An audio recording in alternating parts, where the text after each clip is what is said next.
If I was starting a business today, this is the exact business that I would start. So I would start a consulting business. I would have two subsets of these businesses. The first one would be education, right? Education course. And then the second one will be consulting. The reason why is because the barrier to entry for both of these services are very low. So with consulting, I don't need anything except for the information, the knowledge, and the customer, right? I can charge whatever I want to charge based off of the value that the thing that I'm charging for provides. For example, in SEO, I can charge, depending on the type of business that I'm working with, let's say I'm working with a larger business, I could charge $1,000 an hour because I know that the advice that I'm giving them is going to make them a lot more than that, right? And it snowballs over time. So the return on investment is extremely high.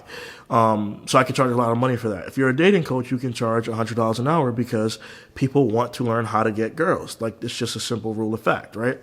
The second thing that I would sell is a course. The reason why is because courses are scalable, right? A lot of people have this weird stigma about courses saying that they're not really that helpful. But if you look at the education system, e-learning is on a very high trajectory, right? Like the way that it's growing, the rate that it's growing, and how much it's going to grow, and how much the industry is going to develop over time is significant, right?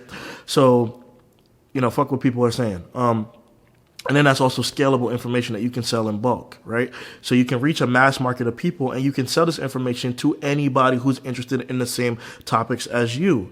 And so you're getting paid to sell information at scale. So those are the two business models that I would start.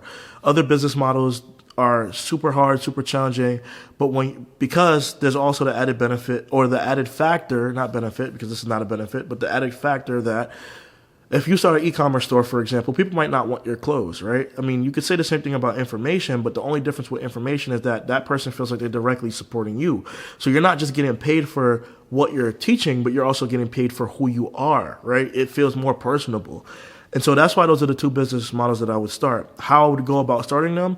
Well, the first thing, if I was doing consulting, is I would figure out who is the target audience that I want to serve and the information that I want to sell. Then based off of that, I would take that information and then start creating content about what it is that I can help people with. So let's say I'm an SEO who focuses on e-commerce brands. I would literally I would make a whole YouTube channel around SEO for e-commerce brands. I would target all of the most known e-commerce platforms like Shopify, and all that other stuff. I don't remember any, like Oberlo, right? And so on and so forth, WooCommerce. I would target all of that. And then I would also make sure that I understand the nuances of the industry. So I would look at the industry trends and things that's happening in the industry and then commentate on that, right? So for example, like Black Friday is coming up. I would look at what were the stats last year and try to do a study that showcases or projects what will happen this year, right? And what people should be doing. I would make it very specialized towards that specific audience for getting that information out there, okay?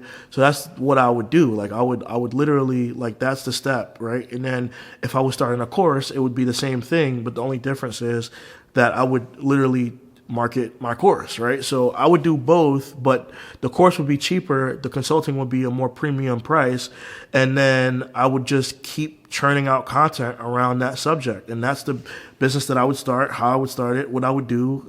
There's other little things like if I would put it on Webflow or WordPress and stuff like that to consider, but ultimately that's the tactical things, but the more higher level things, this is what I would do, right?